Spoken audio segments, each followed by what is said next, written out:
Hi there, Scott Brady with Progressive Property Management. I'm the owner of the company. And I'm going to talk about the 5 mistakes we see that owners make all the time, particularly people who manage their own properties. So let's go over those 5 mistakes.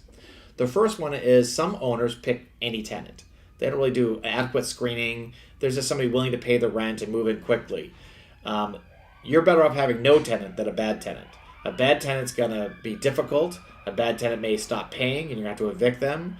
And depending on the eviction process, it can take anywhere from 3 weeks to 3 months. And when they leave, they're probably not going to leave the property in the best condition. So you shouldn't just pick any tenant. You should make sure you vet every single tenant you look at. Look at the income, look at the credit, of course, look at their previous rental history. Really look at their story. Why do they want to rent your property?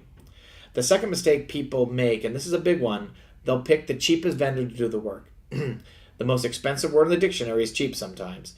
And the cheapest vendor may not be insured, and may not be licensed, may put your insurance at risk, may not do a very good job, won't back up that job. Pick the best vendor. There are a lot of good vendors out there. May not be the cheapest, may not be the most expensive either. They're just going to be the best. We vet all of our vendors and make sure they're insured so that if anything goes wrong, we're protected, and you need to have that same insurance for you. And a lot of vendors who are the cheapest don't have insurance, and that's why they're the cheapest. The next one is you expect the tenant to insure your property. You expect them to get liability insurance and renter's insurance.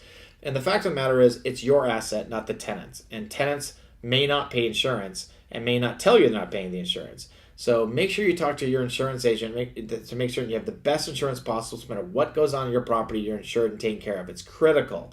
If you're sitting on a $5, $6, $100,000 property, $1 million property, you want to make sure you're adequately insured. The next one would be that you let the tail wag the dog. In this scenario, you're the dog. The tail is the tenant. And you let the tenant dictate the terms. You let the tenant decide what they're going to do or not do in the contract, what terms they're going to abide by and which ones they're going to violate. You let the tenant pay when they want to and not what's in the contract. That's not acceptable. You have to make it clear from day one that if they don't abide by the contract, if they don't pay as agreed, they will be evicted. You will hold them to the terms of the contract. If you don't make that clear, it's a slippery slope. So don't let the tail wag the dog. And lastly, you don't calculate what your time's worth. We have a lot of owners who spend hours and hours and hours on a rental property, and you've got to decide what is your time worth. The typical property management company is going to charge you maybe $3 or $4 a day to manage your property. And they're going to make sure you're abiding by the laws of the state. You're going to make sure that your rents are increased annually. They're going to make sure the tenant behaves.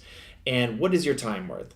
And if you want to take vacation and enjoy your life, maybe you're best hiring a property management company that's just better at managing properties than you are. But that's your decision to make. We hope you call Progressive. Thank you very much.